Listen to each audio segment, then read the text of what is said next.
Salut les amis, j'espère que vous allez bien. Bienvenue pour cette nouvelle vidéo et aujourd'hui on se retrouve pour le fameux vlog de l'exposition à laquelle j'étais censé exposer, comme vous le savez, début novembre. Alors cette exposition, elle regroupait du Lego mais pas que, parce qu'il y avait du Playmobil aussi. Et je sais que les trois quarts, enfin même 90% des fans de Lego ont du mal avec le Playmobil. Mais franchement, il y a de quoi vous réconcilier donc avec la marque concurrente, puisqu'il y avait des trucs quand même assez sympas et des trucs ultra bien foutus et bien réalisé et bien pensé surtout. Il y avait des trucs, c'était vraiment impressionnant. Du coup, dans ce vlog, vous allez découvrir un petit peu les deux univers. Vous allez avoir les dioramas Playmobil et les dioramas Lego. Alors, je vais mélanger un petit peu tout ça et je vais vous faire la voix off derrière pour vous expliquer un petit peu les dioramas et vous raconter un petit peu l'histoire de chacun. Ensuite, on va faire un petit point aussi sur les associations qui étaient présentes, puisqu'il n'y avait pas que l'association organisatrice, mais ça vous verrez bien, je vous le dirai juste après. Et aussi pour vous parler du diorama que j'étais censé présenter donc ce week-end-là à l'exposition. Comme vous le savez, j'ai pas pu amener l'audio à l'expo, mais vous inquiétez pas, ça y est, j'ai trouvé une solution. Je vais pouvoir mettre la City dans la Lego Room et je vais pouvoir vous la faire découvrir la semaine prochaine. Ensuite, pour les semaines qui suivent, vous inquiétez pas, il y a des vidéos de prévues. Alors moi, je serai pas là, je serai absent, mais les vidéos sont prévues, elles sont en cours d'écriture. Et vous découvrirez un petit peu tout ça. On sera dans le thème de Noël, mais je vous en dis pas plus. Allez, on se retrouve tout de suite après le générique pour le vlog de l'exposition.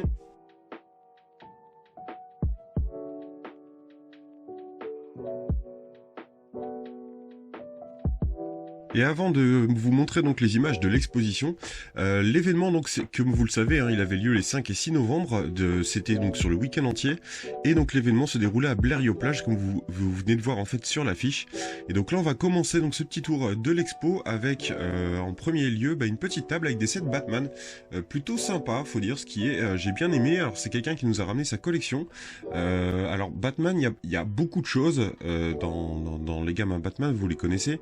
Il y a quand même des choses qui sont pas à retenir sur cet univers, mais là pour le coup j'ai trouvé la sélection des véhicules qui ont été présentés qui étaient plutôt cool, avec des sets assez exceptionnels, comme là la Batmobile vintage, elle était juste folle. J'ai adoré ce véhicule, je l'ai trouvé plus beau que les véhicules récents.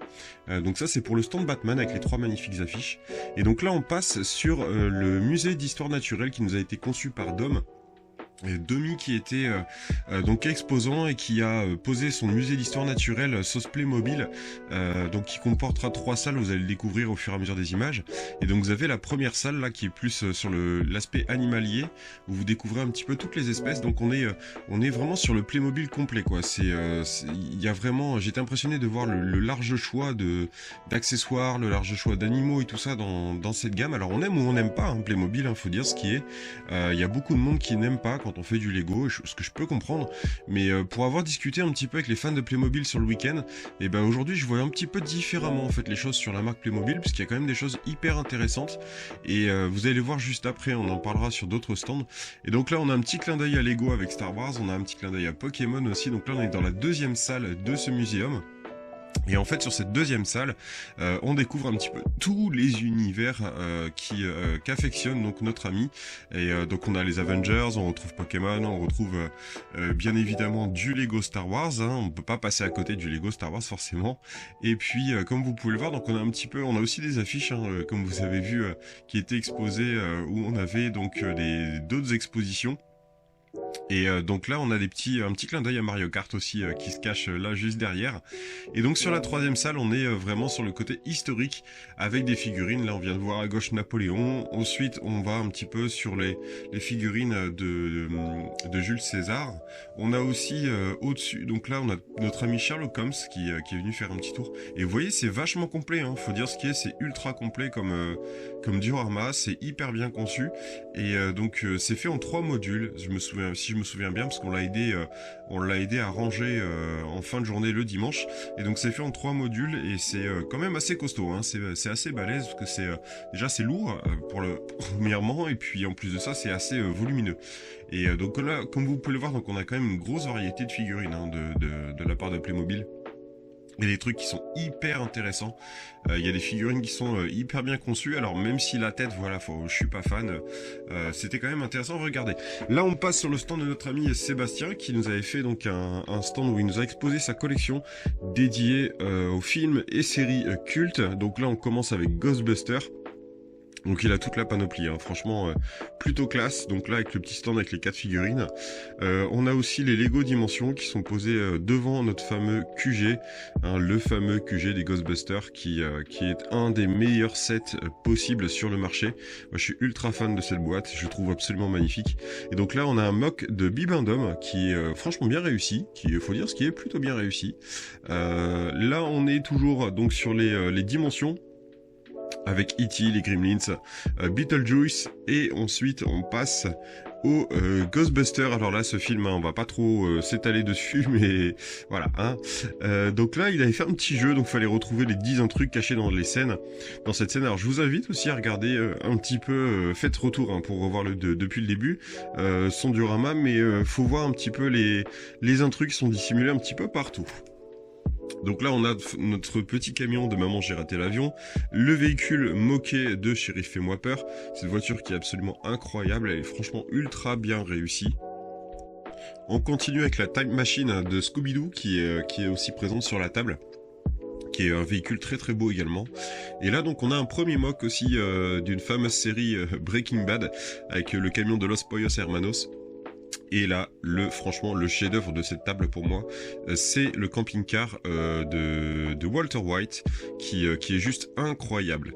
Là, on retourne sur Retour vers le futur, donc avec toute la panoplie consacrée à cette gamme, à cet univers et à cette saga culte qui est pour moi une des meilleures trilogies de tous les temps.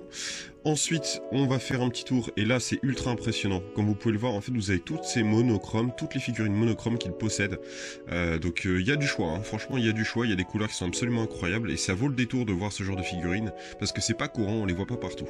Là on a 2 petits Groot qui sont plutôt sympas, dont un qui a été moqué. Ensuite, on a du Toy Story, donc forcément hein, la petite trilogie, enfin quadrilogie maintenant de chez Pixar. Et on termine cette table avec... Non, on termine pas, vous inquiétez pas. Avec le Central Park de Friends, on a les Village People aussi qui sont plutôt bien faits, il faut avouer. Le set de Big Bang Theory. On a également le Stranger Things. Et là, franchement, l'Arcadia, il est incroyable. Il est juste fou ce set, il est magnifique. Ensuite, on a donc là toute sa collection de sets jeux de société, comme vous pouvez le voir. Donc il en manque un petit peu, hein, mais franchement collection ultra impressionnante. Et donc là on fait un petit retour sur Playmobil. Donc là on est sur un centre équestre, une course hippique. Et franchement, comme vous pouvez le voir, alors chez Playmobil, il n'y a pas trop il y a pas de système de plaques de base comme nous on a chez Lego. Donc les 3/4 des dioramas Playmobil que vous pourrez voir un jour en exposition, ils sont tous, ils essayent tous en fait d'être agrémenté en fait avec une nappe, avec des textures au sol et tout ça. Et franchement chez Playmobil il y a plus facilement la part belle en fait à la modification de pièces, à la découpe de pièces, hein, tout simplement, hein. Il y a certains collectionneurs Playmobil qui me disaient des fois on est obligé de faire du custom pour pouvoir obtenir les dimensions ou reproduire quelque chose qu'ils aimeraient bien pour leur collection, ou alors tout simplement pour mettre en exposition. Et bien sûr, comme vous pouvez le voir, en fait, ils n'hésitent pas à venir rajouter des petits éléments qui ne sont ni Lego, ni Playmobil. Comme là, on va le voir dans la grange avec la paille qui est posée, les petits copeaux de bois qui sont posés pour le sol de ces petites vaches. Et franchement, plutôt sympa, hein. Je suis ultra impressionné par le détail qui est apporté sur un diorama Playmobil. Alors, j'ai déjà vu d'autres dioramas Playmobil qui étaient moins détaillés que ça, faut le dire, hein, même chez Lego. Hein. De toute façon, il y a des dioramas qui des fois sont pas ultra détaillés. Mais là pour le coup c'est bien pensé, c'est bien réfléchi et la présentation est quand même ultra correcte. Et comme vous pouvez le voir, ça fait quand même une sacrée taille, hein. La petite ferme là c'est plutôt balèze, hein. On continue sur un petit stand thématisé Noël. Alors oui, nous chez Lego, on a quand même, faut dire ce qui est, hein. Chez Lego, c'est un level au-dessus, tout ce qui touche à Noël. Mais en Playmobil, ça vaut le détour de voir ça aussi quand même un petit peu. Il y a des choses qui sont plutôt sympas. On a des petits trucs plutôt plutôt rigolo et plutôt bien conçu, faut l'avouer, c'est plutôt bien conçu. Et là, on va faire un comeback sur Lego avec notre ami Gabi qui nous a fait une grande table, qui nous a exposé toute sa collection de Galaxy Space. Donc on a du Blacktron, on a du M-Tron, on a du Galaxy Squad. Franchement, sa collection, elle est folle. Elle est juste incroyable. Il y a des sets là-dedans, ça m'a rappelé franchement, ça m'a rappelé mon enfance. Il y a du Space Police aussi. Franchement, même au niveau même les plaques de base là que vous voyez, les plaques noires, elles sont juste sublimes et malheureusement, elles sont aujourd'hui extrêmement chères pour ce que c'est. Comme vous pouvez le voir aussi, donc on est sur la base lunaire, donc on a tous les vaisseaux. Alors la collection, je crois qu'elle est pas encore complète, il lui manque encore quelques sets, mais ouais, franchement les trucs, c'est plutôt cool de voir ça, un petit retour à l'enfance avec des sets vintage comme ça, c'est toujours plaisant. Et vous allez le voir, en fait, il nous a pas mis qu'une seule table parce qu'il en a mis une deuxième qui se trouve juste ici. Alors je suis désolé hein, parce que l'image elle tremble, je suis désolé pour ça, mais j'ai pas pu faire autrement. Donc là on a une petite exposition de sa collection thématisée Castle, donc vintage Castle surtout, avec des petits sets aussi qui rappellent l'enfance. Hein. Il y a des trucs là-dedans que j'avais quand j'étais gamin et aujourd'hui je serais bien content de les retrouver et de remettre la main dessus. Mais voilà, franchement c'est plutôt sympa, c'est plutôt sympa comme diorama. C'est surtout avec le retour de la gamme Castle là depuis 2 ans, c'est franchement appréciable de voir l'évolution en fait sur les anciens sets et les sets récents qu'on peut trouver donc chez Lego. Et donc comme je vous le disais juste avant, en fait, je suis vraiment désolé aussi pour la qualité d'image parce que le problème c'est que l'éclairage de la salle ne rendait pas du tout la valeur, ne mettait pas du tout en avant les dioramas en fait. Le problème c'est que là dans la salle on avait un éclairage jaune alors que normalement dans une salle des fêtes vous avez un éclairage plutôt blanc, plutôt clair et ça aurait été beaucoup plus appréciable hein, pour pouvoir faire réaliser les plus belles images et même pour le public hein, je trouvais ça un petit peu dommage mais bon. C'est comme ça. Là, on va faire un petit tour sur un stand qui nous a été présenté donc par Alain et Ludivine, qui nous ont réalisé un petit stand avec une fresque historique. Où on traverse au fur et à mesure où on avance sur le diorama, on traverse donc les époques et tous les âges et franchement bien thématisé, c'est bien carré. Donc là on voit comme vous pouvez le voir hein, les sets Astérix qui sont sortis il y a pas très longtemps chez Playmobil, on les retrouve juste là. Ensuite on va faire un petit tour du côté des châteaux et ensuite on évolue comme ça au fur et à mesure. C'est plutôt bien présenté, c'est très propre, c'est très joli, c'est plutôt intéressant parce qu'il y a des choses sur lesquelles finalement je me serais peut-être pas arrêté au départ et finalement il y a quand même du détail et il y a du contenu hein, quand on s'y approche et quand on regarde bien. Et donc on termine donc par l'époque moderne avec nos deux guerres du XXe siècle. Là, on passe donc chez un de mes potos, Gunther, qui est un ultra fan de l'univers jeux vidéo, comme vous pouvez le voir. Et donc là, il nous a mis tout son petit mur de briques, hein, tout son Walk of Fame de ses expositions. Donc là, on a un magnifique Pikachu. Et donc là, on se retrouve avec des sets vintage aussi, parce qu'il collectionne les sets vintage. Et il y a des trucs plutôt sympas. Franchement, des trucs plutôt sympas. Mais vous allez voir ensuite ce qu'il fait juste après. Parce qu'il il ne fait pas que du mock, il fait des trucs quand même, là il y a un truc qui est juste impressionnant qui va arriver là tout de suite à l'image. Donc là on a la figurine, la Big Fig du Père Noël qui est franchement plutôt sympa, le petit dragon vert qui est un set vintage et on a donc la figurine de l'ouvrier Lego qui se trouve juste à côté en Big Fig. C'est plutôt bien réalisé, franchement c'est plutôt bien réalisé, j'adore le Père Noël. Mais alors là ce que vous allez voir là c'est juste fou, franchement c'est juste fou, j'adore, je suis ultra fan de ce truc. C'est l'énorme reproduction de Mario qui franchement elle est incroyable, elle est d'une finesse, c'est top. Et donc là je vous fais découvrir un petit peu aussi son stand. Il y avait une partie stand de vente où il montre en fait la réalisation de pièces 3D donc avec son imprimante, vous allez voir juste après. Et en fait les éléments 3D, donc là les fleurs en l'occurrence, je les ai dans mon décor si vous avez fait gaffe depuis quelques semaines quand je vous présente les vidéos, en fait je l'ai dans mon décor derrière moi et franchement c'est d'une qualité top. Et là donc là on a le dérouleur de papier toilette avec la figurine de Dark Vador. Et donc la machine elle est là, la voici. Donc c'est cette machine là qui vient donc réaliser donc les impressions en 3D. Là on va parler d'une petite asso donc qui comme vous pouvez le voir là, ACT. Donc c'est une asso qui a été invitée à l'événement et qui nous a régalé par ses créations. Franchement c'était juste incroyable. Et donc là on commence avec une reproduction de la Casa des Papel. Franchement avec la Fabrique de la Monnaie là c'est juste ultra bien foutu. On a la reproduction de toutes les figurines, tous les personnages de la série qui sont devant nous. Et donc là on est sur du custom, hein. On est sur des figurines custom là pour le coup, mais comme vous pouvez le voir en fait le truc est assez massif, hein. C'est assez impressionnant. Et donc on a des petits détails qui sont ultra intéressants. J'aime bien aussi la conception des arbres. Franchement les arbres ont été plutôt bien faits et c'est plutôt sympa. On continue toujours avec ACT où là on est sur un diorama avec des indigènes qui était, vous allez le voir sur le plan de fin de ce diorama, il est juste monstrueux parce on se rend compte de la taille du diorama. Et franchement les techniques de construction déjà sur les palmiers c'est absolument fou. Le niveau de détail sur les villages et tout ça c'est top. Sincèrement c'est vraiment top. C'est extrêmement bien présenté, c'est très bien conçu. Il y a des détournements de pièces, franchement c'est une découverte partout où on pose les yeux sur ce set, sur ce diorama pardon. Partout où on pose les yeux, on découvre des nouvelles choses et c'est juste extrêmement bien conçu. Et au visuel c'est vraiment impressionnant. Donc là on a tous les petits singes qui sont en train de traverser de palmier en palmier pour aller chercher les bananes. Sacrée quantité quand même, hein, il y a une sacrée quantité. Sur la conception de ce diorama, franchement il n'y a rien à dire, c'est juste parfait, c'est extrêmement bien réalisé, c'est impressionnant au regard, c'est franchement balèze. Mais vous allez voir la pièce maîtresse de ce diorama, elle arrive juste après.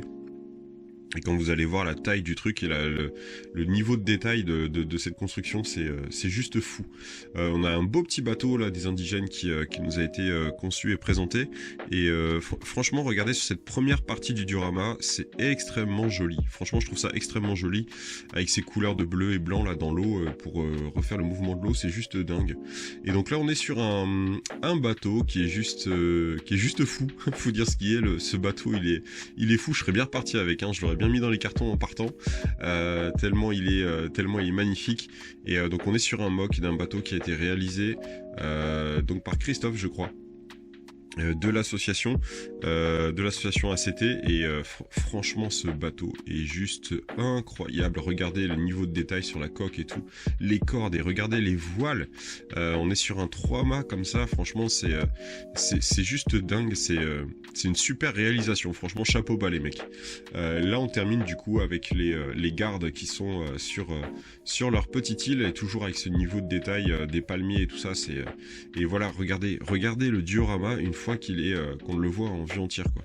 Et donc derrière le stand ils avaient posé aussi des créas où ils montrent des mosaïques. Donc là on a la Casa des Papel, avant on avait Johnny et Mylène Farmer. Comme vous pouvez le voir, donc là on est sur de la création mosaïque. Donc c'est que de la tile, hein, c'est de la tile ronde en 1 sur 1. Franchement les mosaïques elles sont plutôt folles. Ouais. Le Goldorak là en bas il est quand même tentant, le Goldorak. Là on retrouve Harley Quinn, au-dessus on a Walter White de Breaking Bad. Franchement ce niveau de le Luffy là qui est juste là, franchement ce petit grain qui fait que on a vraiment cette impression de 3D et tout, c'est juste incroyable. Regardez le Jack Sparrow. Le Jack Sparrow qui est quand même ultra bien conçu aussi, et le concept art avec la Joconde qui est quand même bien foutu aussi, hein, faut dire ce qui est.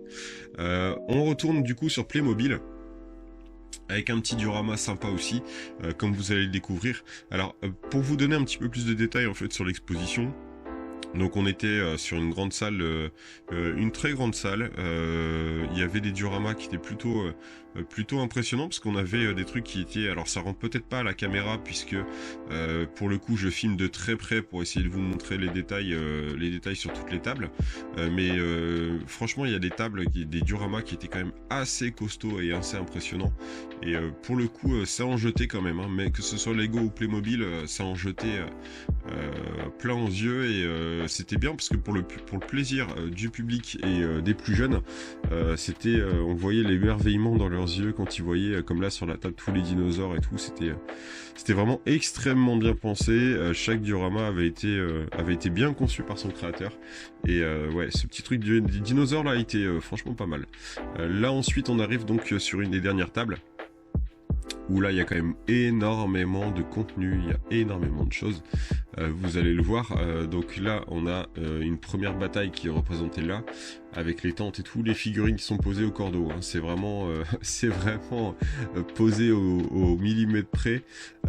Donc là vous avez cette petite construction avec la citadelle, l'espèce de forteresse qui se trouve là derrière, le mur d'enceinte qui est en Playmobil. Alors franchement, on voudrait réaliser un mur d'enceinte de cette taille là en Lego, je crois qu'on va se mordre les doigts sur le prix des pièces et sur la quantité de pièces qu'il nous faudrait, tandis que là en Playmobil en général les morceaux sont beaucoup plus gros, on est sur des morceaux beaucoup plus imposants, et du coup c'est plus simple pour eux éventuellement. Franchement c'est plus simple pour eux chez Playmobil de faire des trucs assez grands, puisque les pièces en tant que telles elles sont quand même beaucoup plus stock que nos pièces à nous en Lego quoi. Et donc là comme vous pouvez le voir, on a le diorama, donc avec il y a tout quoi, il y a tout. Alors on est encore une nouvelle fois sur des nappes, on est sur des nappes en papier pour venir présenter l'eau et tout ça, parce que c'est toujours pareil chez Playmobil. Voilà, on n'est pas comme c'est pas comme chez Lego, où nous on a la chance, on a l'immense privilège d'avoir des pièces pour venir concevoir des reliefs sur l'eau, avec les pièces transparentes, les tiles transparentes et tout, comme vous avez déjà pu voir hein, sur la chaîne quand j'avais fait le diorama Ninjago l'année dernière avec Groot. On avait fait le diorama Ninjago, et franchement les pièces d'eau, quand on voit la quantité que ça mange, des fois je peux comprendre que certains utilisent des nappes pour venir faire la flotte. Et donc là comme vous pouvez le voir, alors ce diorama franchement de Playmobil, qui est quand même ultra bien conçu aussi, il est ultra bien pensé, c'est franchement c'est ultra détaillé, il y a énormément de petits éléments, il y a énormément de figurines encore une fois, et pour le coup les dioramas Playmobil étaient quand même assez impressionnants. Alors j'étais quand même, franchement, de voir tout ça, j'étais quand même deg de pas pouvoir vous présenter mon diorama perso, mais vous inquiétez pas hein, comme d'hab, vous le savez, vous allez découvrir la semaine prochaine. Donc c'était le petit tour d'horizon de cette expo de Blériot, comme vous pouvez le voir aux images. Alors comme je vous le disais, on va se retrouver la semaine prochaine, hein, je vous donne rendez-vous dimanche pour vous montrer donc la City, qui devait être parmi toutes ces excellentes créations sur l'exposition. Et puis bah écoutez, comme d'habitude, hein, je vous souhaite une très très très bonne semaine. Surtout prenez soin de vous, là les fêtes approchent, j'espère que vous êtes en plein dans la préparation des fêtes et que vous kiffez juste votre moment. Et bah comme d'hab, hein, n'hésitez pas à liker, commenter et partager cette vidéo. Abonnez-vous si ce n'est pas déjà fait. Ciao.